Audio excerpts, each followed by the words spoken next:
디모데전서 3장 14절과 16절에 있는 말씀을 가지고 교회는 진리의 기둥과 터다 그런 말씀을 드리려고 합니다. 본문을 보면 왜 바울이 디모데전서를 기록했는지 그리고 교회가 무엇인지를 말해주고 있습니다. 바울은 속히 에베소 교회를 방문하려고 했습니다. 빨리 가서 디모데를 보려고 했습니다. 그리고 에베소 교회 문제를 해결하고 싶었습니다. 그런데 곧 방문할 거라면은 가서 가르쳐 주면 될 텐데 왜 디모데전서를 기록했을까요? 바울이 얘기하고 있어요. 혹시라도 지체될까 봐서 먼저 편지를 쓴다라고 말하고 있어요. 바울이 빨리 가고 싶지만 당시 상황이나 배편이나 이런 것들이 허락하지 않으면 갈 수가 없잖아요. 그렇기 때문에 만약을 대비해서 디모데전서를 기록하고 있다라고 말하고 있습니다. 그 사실을 14절 15절에서 이렇게 말하는데 내가 속히 내게 가기를 바라나 이것을 내게 쓰는 것은 만일 내가 지체하면 너로 하여금 하나님의 집에서 어떻게 행하여 할지를 알게 하려 함이니 이 집은 살아계신 하나님의 교회요 진리의 기둥과 터니라 라고 말하고 있습니다. 그래서 바울이 지체될 것을 대비해서 디모데로 하여금 하나님의 교회에서 어떻게 행하여 할지를 가르쳐 주려고 편지를 쓴다라고 말하고 있습니다. 근데 쉽게 말하면은 디모데로 하여금 어떻게 목회를 해야 되는지를 가르치기 위해서 이렇게 목회 서신을 기록한다라는 뜻으로 우리가 볼 수가 있습니다. 하나님의 집은 교회를 가르치고 있는 거죠. 하나님의 집 바로 그것이 교회를 말하고 있어요. 하나님의 집은 살아계신 하나님의 교회고 진리의 기둥과 터다라고 지금 말하고 있어요. 교회가 무엇인지를 말하고 있어요. 교회는 하나님의 집이다. 교회는 진리의 기둥과 터다라고 지금 말하고 있는 거지요. 그러니까 여기서 말하고 있는 교회는 이 건물을 말하고 있는 게 아니고 예수 그리스도를 믿는 성도들의 모임, 그 공동체를 말하고 있다는 것을 우리가 알아야 됩니다. 우리는 교회 그러면 이 건물을 먼저 생각하는데 신약 성경에서 교회 그러면 예수 믿는 성도들의 모임, 이 공동체를 이렇게 교회라고 하는 거죠. 그러니까 그 공동체는 살아있는 거죠. 그러나 이 건물은 살아있는 건 아니잖아요. 그래서 그 공동체를 의미하는 거고 그 공동체들이 모이는 장소가 교회, 건물, 예배당이다라고 우리가 이해를 하면 될 것 같습니다. 그러니까 이 교회는 하나님의 집인데 살아계신 하나님의 교회다라고 말하고 있습니다. 하나님이 살아계셔요. 눈에 보이지 않지만 하나님이 살아계셔요. 그러니까 그 하나님의 집도 살아있다라고 말하고 있습니다. 사람이 산 집과 사람이 살지 않는 집은 달라요. 그렇죠? 사람이 사는 집은 오래됐어도 괜찮은데 살지 않으면 새 집도 금방 못 나올 것 같다 그러잖아요. 사람들이. 그러니까 그 주인이 살아있어야지요. 하나님이 살아계시기 때문에 교회도 살아있고 교회가 진리의 기둥과 터다라는 것을 말하고 있어요. 그래서 그런 소중한 교회를 지키도록 하기 위해서 이 편지를 지금 기록하고 있는 것입니다. 분명히 본문을 보면 교회를 가리켜서 하나님의 집이다라고 말하고 있습니다. 하나님의 성령이 우리 안에 계시니까 우리가 바로 성전이다라고 성경은 말하고 있어요. 하나님의 영을 모시고 있기 때문에 우리가 성전인 것이 하나님과 관계될 때 거룩한 성자를 붙여서 성전이다라고 하고 성물이다라고 하고 성구다라고 하는 것이 그 자체가 거룩한 게 아니에요. 예를 들어서 이 강대상이 여기에 있지 않고 학교에 있으면 웅변할 수 있는 그냥 강단이 될 수가 있는 거예요. 근데 교회에 오니까 어떻게 돼요? 성구, 성물 이렇게 성자가 붙어버린 거예요. 하나님이 어떻게 돼요? 하나님과 연결되기 때문에 하나님을 위해서 쓰임 받기 때문에 성자가 붙여지는 거예요. 그래서 우리들을 가리켜서 성도, 거룩한 물이다. 이렇게 붙여진 거죠. 똑같은데 이게 세상을 위해서 쓰이면은 거룩한 성자를 안 붙여요. 근데 하나님을 위해서 쓰이면은 거룩한 성자가 붙어서 성물이 되고 성부가 되고 성도가 되고 성전이 되는 거다. 하나님의 성령이 우리 안에 거하시기 때문에 성도들이 바로 하나님의 성전이다라는 것입니다. 하나님은 죽은 하나님이 아니고 살아계신 하나님입니다. 그러므로 교회를 가리켜서 살아계신 하나님의 교회다라고 말하고 있고 교회는 생명력이 있는 곳이다. 살아있다는 것은 생명이 있다는 거잖아요. 그럼 교회는 생명이 있다는 거예요. 그러면 교회가 무슨 생명이 있느냐? 그러면 영적인 생명이 있는 곳. 영적인 생명이 있는 곳이 바로 교회인 거예요. 꽃도 조화가 있고 생화가 있잖아요. 근데 어떨 때는 요즘에는 하도 조화를 예쁘게 잘 만들어서 조화가 진짜 꽃 같기도 하고 어떨 때는 생화가 가짜 꽃 같기도 해요. 그래서 가끔 담장에 피어 있는 그 생화가 이게 가짜 꽃 같기도 하고 그리고 만져보기도 하고 그러거든요. 그런데 생화에는 어떻게 되든지 생명력이 흐르고 있는 건데 조화는 생명력이 없어요. 아무리 예뻐도 생명력이 없어요. 그러니까는 뭐 꿀이나 나비도 찾아갈 이유가 없는 거죠. 겉으로 볼 때는 똑같은 사람이에요. 근데 영적으로 하나님의 시각에서 보면 생명이 있는 사람이 있고 없는 사람이 있다. 영적인 생명이 있는 사람이 있고 없는 사람이 있다. 근데 그 영적인 생명이 어디에 흐르냐? 그러면 성도들이 모인 교회에 흐른다. 영적인 생명이 성도들이 모인 교회. 왜냐 그러면 성도들은 다 예수 그리스도를 믿고 영적으로 생명으로 거듭난 사람들이잖아요. 그러니까 그곳에 어떻게 생명의 공동체인 거죠. 그런데 세상에 가서 보면 어떻게 돼요? 안 믿는 사람들이 모여있는 곳에는 사람들이 많이 모였지만 육체적인 생명은 있지만 영적인 생명은 없는 곳이죠. 하나님 보시기에는 죽은 사람들이 모여있는 곳이죠. 죽은 자들 하여금 죽은 자를 잡냐고 너는 나를 따르라 그랬잖아. 그 죽은 사람들이 모여있는 곳이다. 그래서 우리가 알 수가 있어요. 그래서 교회는 생명력이 있는 곳이구나. 그래서 살아계신 하나님의 집이니까 교회는 생명력이 있구나. 하나님으로부터 생명이 나오기 때문에 그런 것입니다. 물이 있는 곳에는 생명이 살아날 수 있지만 물이 없는 곳에는 생명이 살기가 어렵잖아요. 그처럼 하나님이 생명의 근원이기 때문에 하나님 계신 곳 옆에 있으면 어떻게 돼요? 생명이 살아나지만 하나님께로부터 멀어지면 영의 생명은 살 수가 없게 된다라는 것입니다. 그래서 우리가 교회에 모일 때 성도들이 교회에 모일 때 우리의 생명이 더 왕성해지는구나 라는 것을 우리가 알아야 돼요. 생명과 생명이 만나면 시너지효과가 나서 더 왕성한 생명이 돼요. 근데 혼자 떨어져 있으면 장작불을 잘 타고 있는데 하나하나 떼어놓으면 꺼져버리는 것처럼 그 생명이 약해지게 되는 거죠. 그래서 교회는 모이는 곳이고 교회는 생명이 풍성한 곳이다. 왜? 그 교회에 살아계신 하나님이 계시기 때문이다 라는 것입니다. 그 다음에 교회를 진리의 기둥이고 터다라고 말하고 있어요. 건물을 지으려고 하면은 뭐가 있어야 되냐면 터가 있어야 돼. 그래서 교회도 지으려고 하면 어떻게 돼요? 땅을 사야 되고 그 위에 땅을 샀으면 교회를 지으려면 그 다음에 어떻게 돼요? 건물을 세우는데 건물을 세우려면 가장 중요한 게 기둥이에요. 기둥. 기둥이 튼튼하면은 위로 많이 올릴 수 있고 안 무너지는데 기둥이 시원치 않으면 어떻게 돼요? 넘어져 버릴 수 있고 오래 못 갈 수 있고 그러잖아요. 그래서 건물의 기초는 외관이 아니고 바로 터하고 기둥이에요. 터가 이게 튼튼하지 않으면 무너져요. 옛날에 그 뉴스에 떴는데요. 이렇게 저수지 같은 것을 메고 가지고 집을 졌는데 빌라를 2동을 지었어요. 그래서 이제 곧 다음 주면 입주를 해요. 그런데 그 땅을 깊게 다지질 않고 집을 지은 거예요. 그래서 입주 한 주가 남았는데 건물 2개가 다 비슷하게 이렇게 45도로 누워버렸어요. 그러면 이제 어떻게 돼요? 그게 사람이 들어가서 살 수 있어요? 없어요?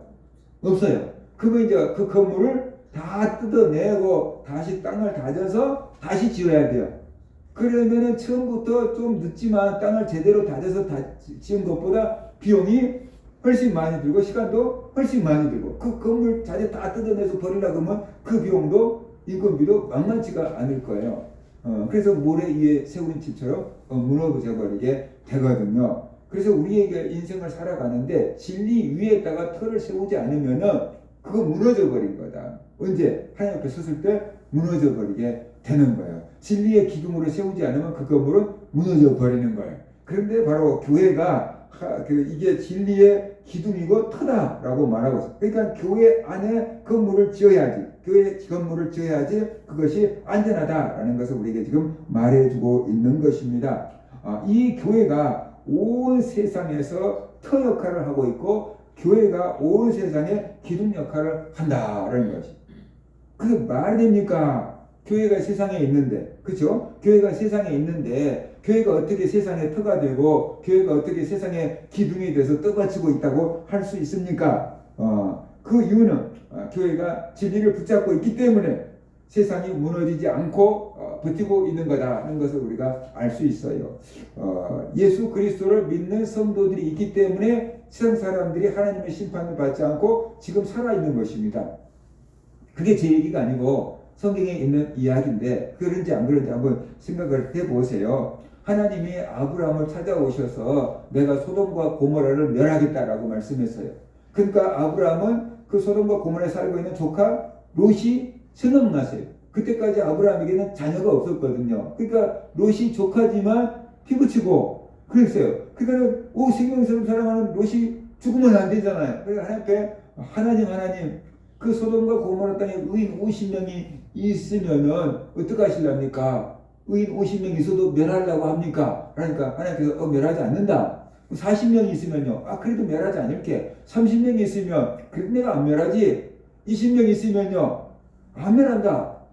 그게 이제 아브라함이 더 이상 할 말이 없어요. 마지막으로 한 번만 더 묻게 해주세요. 그러면 소돔과 고모라에 의인 10명이 있으면 어떡하시겠습니까? 라고 물었더니 하나님께서 의인 10명만 있어도 내가 그 10명 때문에 소돔과 고모라를 멸하지 않겠다라고 말씀하셨어요. 창세기 18장 32절 아브라함이 또 이르시되 주인은 노하지 마옵소서 내가 이번만 더 아뢰리이다. 거기서 10명을 찾으면 어찌하려 하시나이까? 이르시되 내가 10명으로 말미암아 멸하지 아니하리라. 그러니까 소돔과 고모라에 의인 10명이 있었다고 한다면은 나머지 소돔과 고모라에 있는 사람들이 죽지 않았다는 것이 하나님이 멸하지 않았다는 뜻이에요. 근데 10명이 없어서 소돔과 고모라가 멸망하게 되게 된 거다라는 것이.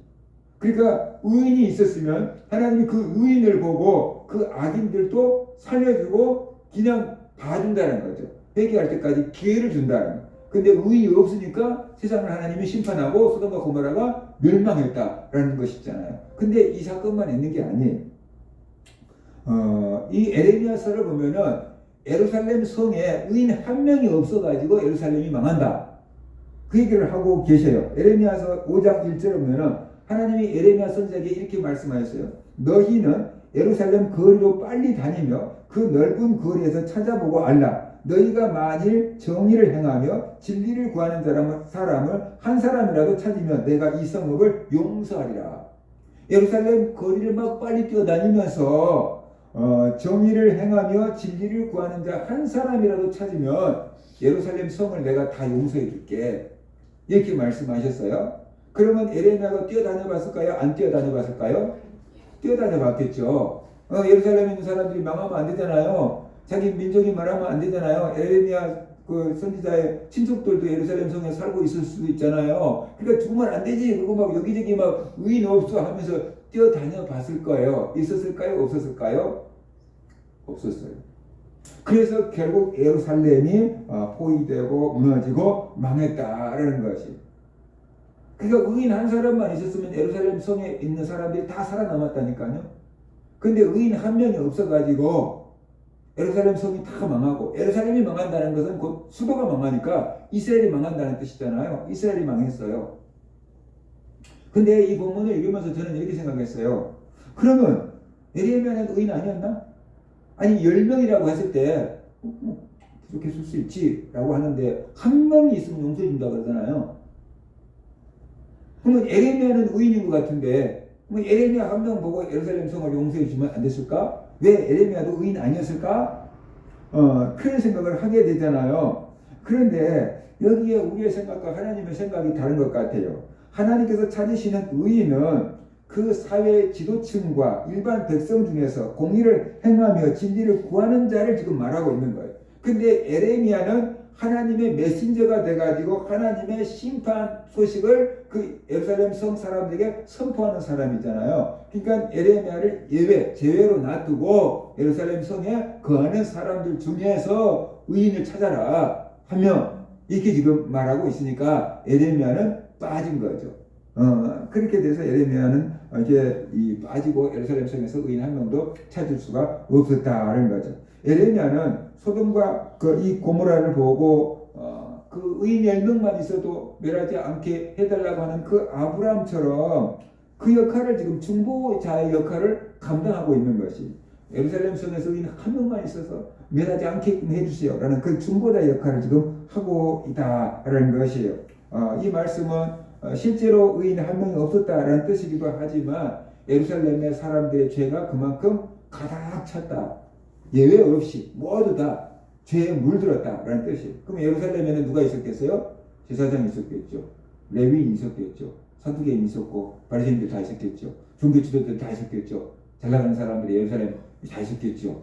그런데 하나님 보시 의인이 한 명도 없었다라는 것이에요. 그러니까 그 종교계까지 다 타락할 정도로 이미 타락할 만큼 타락했기 때문에 하나님께서 예루살렘을 멸망하는데 소돔과 고모라처럼 멸망시킨 게 아니고 이방 나라를 불러와 가지고 이방 나라에 그냥 그 총칼 앞에 다 무너지고 망하게 만드셨다. 이런 것을 우리가 볼 수가 있는 거죠.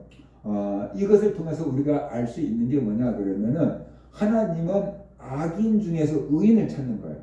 악인 중에서 의인. 그래서 그 의인 때문에 악인들이 죄를 지어도 그냥 참아주고 넘어가시는 거예요.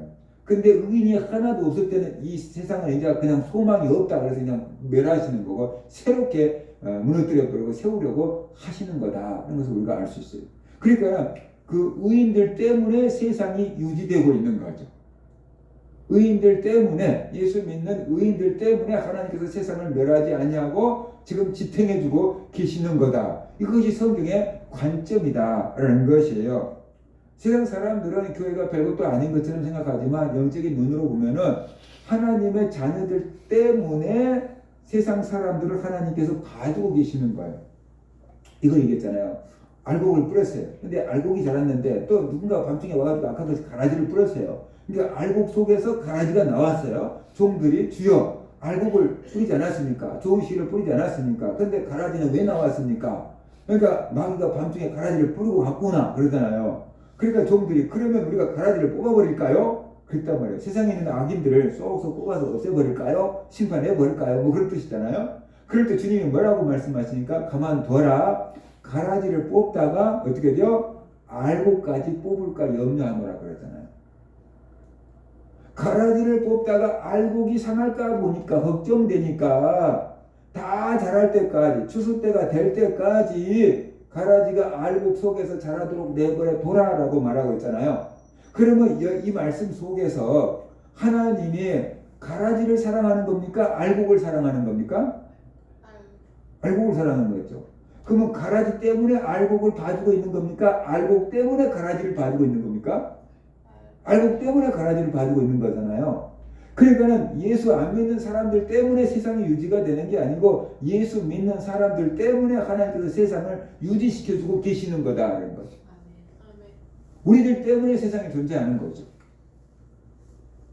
그러니까는 교회가 세상의 기둥과 토다 이렇게 볼 수 있잖아요.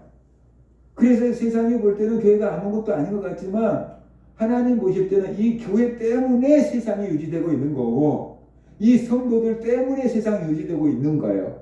그러니까 우리 때문에 세상이 살고 있는 거예요. 왜냐 그러면 우리가 영적인 생명을 갖고 있기 때문에 그 생명이 세상에 흘러가고 있는 것이죠. 근데 우리들에게 생명이 하나도 없다 그러면 세상에 영적인 생명이 흘러갈 곳이 없다 그러면 죽는 것이죠. 그래서 하나님 보시기에 교회가 얼마나 소중한지 알아야 되고 영적으로 교회가 얼마나 소중한지 알아야 되고 우리가 얼마나 소중한 존재인지를 알아야 된다. 세상은 자기들이 우리를 먹여 살린 줄 알아. 육체적으로는 그럴 수 있어요. 그 세상에 있는 것을 우리가 먹고 사니까 육체적으로는 세상이 우리를 먹여 살릴 수 있어요. 근데 영적으로는 우리 때문에 세상이 먹고 살고 악을 지어도 하나님께서 즉각 심판하지 않고 봐주고 계시는 거예요. 마지막 날까지 추수할 날까지 봐주고 계시는 거예요. 그러니까 악인들이 심판이 없을 줄 알고 죄를 지어도 안 들키면 될 줄 알고 계속해서 악을 행하고 있는 것이다 라는 거죠. 교회 때문에 세상이 유지되고 존재하고 있구나 라는 것을 우리가 한번 알아야 돼요. 그럴 때 교회가 얼마나 중요한 존재인지를 알아요. 여기에서 생명이 흘러가는구나. 여기에서 생명이 흘러가는구나 라는 거죠. 예를 들어서 서울에 한강이 없다고 하면 어떻게 되겠어요? 우리가 먹고 사는 물이 문제가 생기겠죠. 이렇게 많은 인구가 여기서 살 수가 없을 거예요. 한강이 없다고 한다면. 한강이 있기 때문에 이렇게 많은 서울 시민들이 먹고 사는 거잖아요. 그 같은 거예요. 교회가 없으면 이 세상은 먹고 살 수가 없어요. 영적으로. 죽어요. 하나님의 심판을 받아요. 교회 때문에 하나님께서 그 알곡이 다칠까 봐서 이 악인들을 뽑지 않고 추수 때까지 마지막 심판 때까지 봐주고 계시는 거예요. 심판을 연장시켜주고 계신 거예요. 그러니까 세상이 살아있는 거죠. 그죠? 교회가 얼마나 중요한 존재인지를 우리가 좀 알 필요가 있다는 거예요. 근데 우리는 교회를 다니고 있으면서도 그걸 잘 몰라요. 내가 세상에 살고 있으니까 세상이 나를 먹여 살린 줄 알아. 근데 영적으로 보면 그게 아니고 육체적으로 보면 그게 맞을 수 있겠지만 영적으로 보면은 예수 믿는 성도들 때문에 세상이 먹고 사는 거예요. 예수 믿는 성도들 때문에 그들이 악을 지어도 바로 심판을 받지 않고 그냥 하나님이 집행유예, 형을 집행하지 않고 유예시켜주고 있으니까 자기들이 생명을 지금 지키고 있는 것이다. 육체적인 생명이라도 지키고 있는 것이다. 이런 것을 우리가 알아야 돼요. 그래서 야, 교회가 이렇게 중요한 곳이구나. 성도들이 이렇게 중요한 존재들이구나. 라는 것을 우리가 알고 성도라는 것 때문에 하나님의 자녀라는 것 때문에 네 안에 영원한 생명이 있다는 것 때문에 우리가 긍지를 가지고 자긍심을 가지고 살아갈 수 있기를 주의 이름으로 축원합니다. 교회가 진리의 기둥이요 터예요. 그러면 그 진리의 기둥과 터가 무엇일까? 그죠? 교회가 그냥 기둥이 아니에요. 그냥 터가 아니에요. 교회는 진리의 기둥이고 진리의 터예요. 만약에 진리가 아닌 비진리라, 비진리가 뭐냐면 거짓말이다. 그러면 나중에 진리가 드러나면 다 허상 무너져 버리는 거예요. 근데 진리이기 때문에 마지막 때가 돼도 심판 때가 돼도 이것은 반석에 의해 세운 집처럼 무너지지가 않는 거거든요. 그러면 교회가 진리의 기둥이고 터라고 했는데 교회가 말하고 있는 진리가 뭐냐라는 거예요. 교회가 말하고 있는 진리가 뭔가. 16절에서 말씀하잖아요. 크도다 경건의 비밀이여 그렇지 않다 하는 이 없도다. 그는 육신으로 나신 바 되시고 영으로 의롭다 하심을 받으시고 천사들에게 보이시고 만국에 전파되시고 세상에 믿는 바 되시고 영광 가운데서 올려지셨느니라 라고 말하고 있습니다. 그러니까 예수 그리스도가 바로 경건의 비밀이다 라고 말하고 있어요. 왜 예수 그리스도가 경건의 비밀일까요?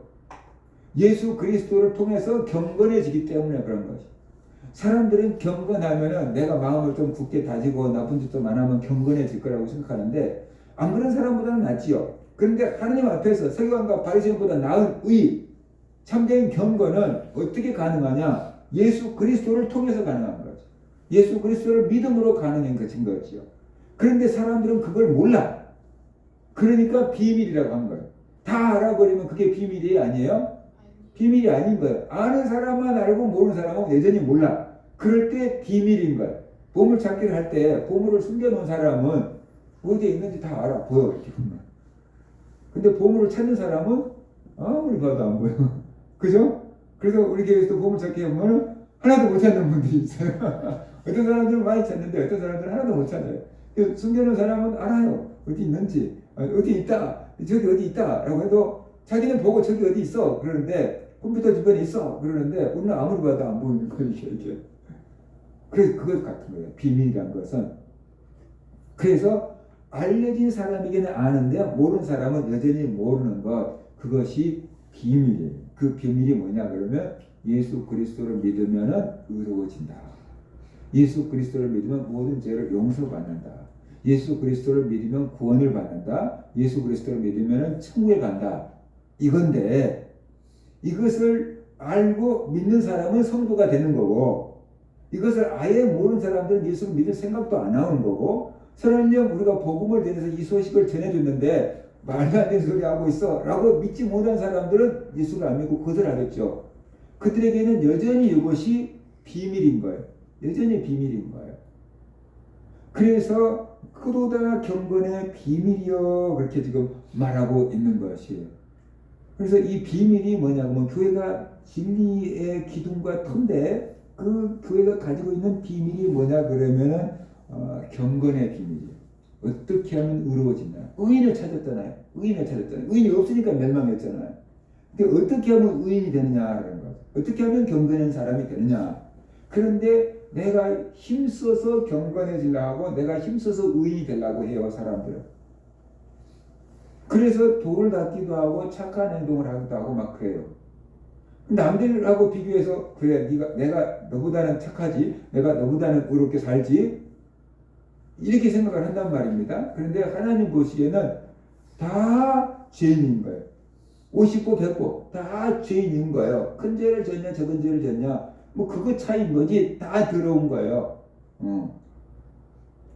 하나님 앞에 완벽한 의인, 완벽한 의로워지고 완벽하게 거룩한 사람이 되려고 하면은 그래서 예수 그리스도의 피로 씻을 수밖에 없다.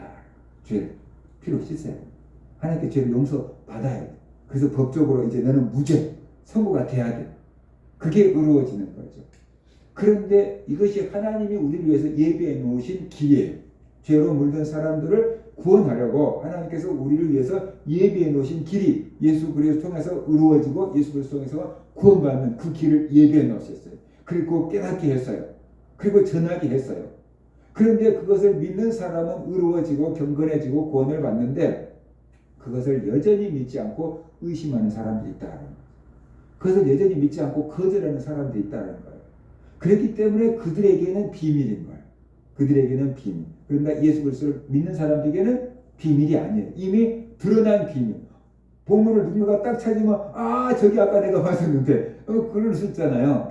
그거예요. 그래서 바로 찾은 사람에게는 비밀이 아니지만 찾지 않은 사람에게는 여전히 비밀로 남아있다라는 것이. 그래서 예수 그리스도를 통해서 의로워지고 경건해지고 생명을 얻고 구원을 받는 것, 이것이 비밀이에요. 근데 이 비밀을 누가 갖고 있어요? 교회가 갖고 있어요. 이 비밀을 교회가 갖고 있어요. 학교에서 가르쳐 준 게 아니에요. 교회가 갖고 있다는 말이에요. 이 비밀을. 그렇기 때문에 교회가 세상을 지탱하는 곳이고, 그렇기 때문에 교회가 하나님 보시기에 무엇보다도 소중한 곳이다. 그런 것을 우리가 알아야 되는 것이죠. 우리 안에 이 비밀이 있을 때 성도가 되는 거예요. 교회를 다녀도 이 비밀이 믿어지지 않고 깨달아지지 않으면은 여전히 죄 가운데 있다고 봐야 돼요.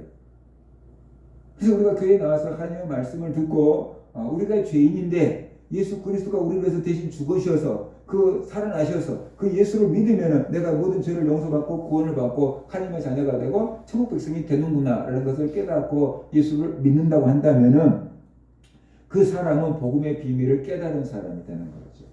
그래서 하나님 앞에서 의로운 사람이 되고 경건한 사람이 되는 거죠. 교회 성도가 되는 거죠.